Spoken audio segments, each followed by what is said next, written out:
I'll make this quick. I really want to go over marketing. Once you finally get that listing, what do you do? So we're going to talk about listing syndication. What is it and why it's important? We're going to talk about, oh, perfect. Thank you for switching my slide. Leveraging a team and communication. So let's go to listing syndication. So what is listing syndication? So for me, when I go on a listing appointment, I'm in a town where there are little cute boutique high-end brokerages. And then I work with a cloud-based technology-based company. And so what I use to kind of overcome that objection is I work with a tech company and your house is going to be all over the internet. So my local MLS will put your house on about 125 websites, but my company also teamed up with a company called ListHub for listing syndication, which syndicates your house out to an additional 650 websites. So I kind of make a joke of make sure your house is cute because you're going to be all over the internet. A lot of those websites are international. So I know in Houston, about 12% of the cash deals are coming from Mexico. We have a lot of Japan and German money that's coming in just for their tax reasons coming in and investing in Houston. So it's really important for my sellers to know that they're going to be on the local MLS of, fang.com and different places that are not the traditional local MLSs that we have. I also tell them about 3D tours. All of my houses get a 3D tour. What I think is important about that is, it eliminates non-required showings. The worst thing you can do is get a showing request, get your dogs, get your kids, get out of the house. And then someone goes, yeah, I didn't realize there wasn't a half bath on the first floor. I'm not interested. And you just wasted an hour of your time. So that's really important to me. Little things like that during the presentation. If you tell a seller all of the things you're doing and why you do them, you'll really stand out. A lot of us make the mistake of, we do a lot of really cool things with our listings, but we forget to break it down to the consumer. This is why this is important. This is why you should pay attention. And they will hire you because of that. If you have a house that's vacant, it's not a big deal. I never pay for actual staging. I will pay for virtual staging. I know a lot of people on here use Box Brownie, which is like 35 bucks a picture. There's a website that I found. Now there's all this cool AI stuff, right? It's like taking over every industry. It's called virtualstagingai.app. It's 30 bucks a month and you get 50 virtually staged rooms for free. And so I offer that on all of my listings and it goes really, really well. Let's go to the next slide. But it is true, if you're not on the internet, what are you doing? I also talk to them about leveraging a team. When they're hiring me, they're hiring a team of agents. If you are a single agent on here and you don't have a team, create a team. It doesn't have to be a real team. You are self-employed. You are the owner of your business. You need a CEO, which is you, but then you need a board of directors. So who are you working with? Who helps you with marketing?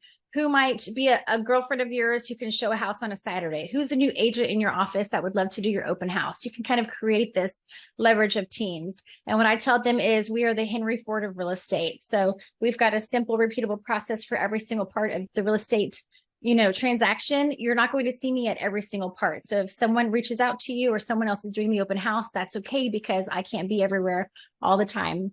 My agents are trained. They have script practice every single week. Their job is to turn inquiries into showings and showings into offers. And they know that they're not just hiring one person, which is awesome. When I talk to people, in our higher end market, some of these people have 3 or 4 or 5 houses. It's just unbelievable. And they'll go to their house in Aspen or, Colorado or wherever while we're selling their current house. And that gives me the opportunity to do multiple open houses. I don't have to bother them. They don't have to deal with showings. And I'll tell them, I will do an open house every single weekend until your house sells. That will get me the listing. What they don't realize is I don't ever have to do those open houses because I've got a team of agents in my group that are happy to do those to get buyer leads.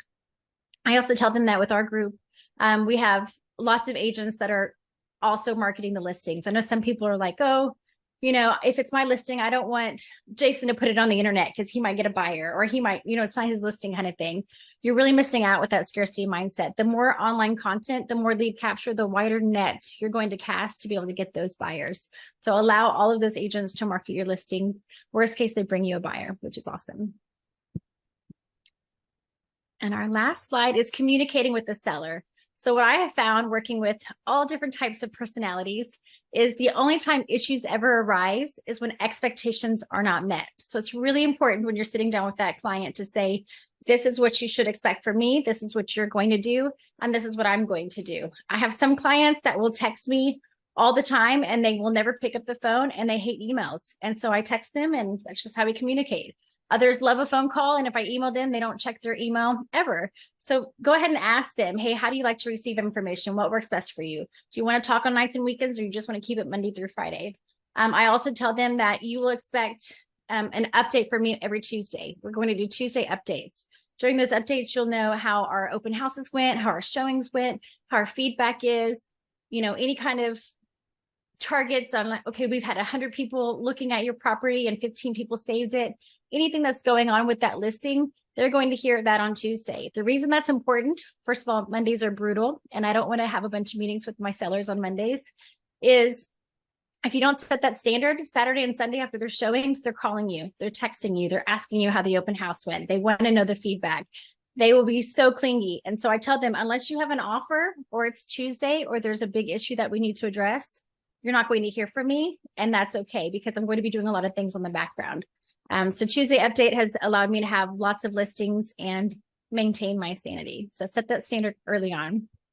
Something else that's a really fun trick, tech-wise, is something called AdWorks. If you guys haven't looked up AdWorks, it's a specific targeted audience for social media. So let's say I wanted all of y'all to be excited about my listing presentation next Tuesday, right? I would get all of your email addresses. I would upload it to AdWorks. And every time you got on Facebook, even if you weren't searching for listing presentations or how to boost your sales in real estate, you would see my ad over and over and over. And it's really cheap. It's like $60.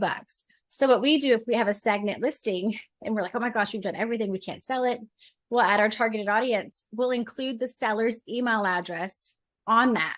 And so they'll be like, Amanda, I know you're doing everything. Every time I get on Facebook or Instagram, I'm seeing my ads. I'm seeing my listings. I'm seeing you doing all these things on the internet. I'm sure you're spending a ton of money. What else can we do? And they really appreciate me because they think that I'm spending thousands of dollars on social media marketing when really it was less than $100 on AdWorks. So take advantage of the technology. It's out here and it's not going away.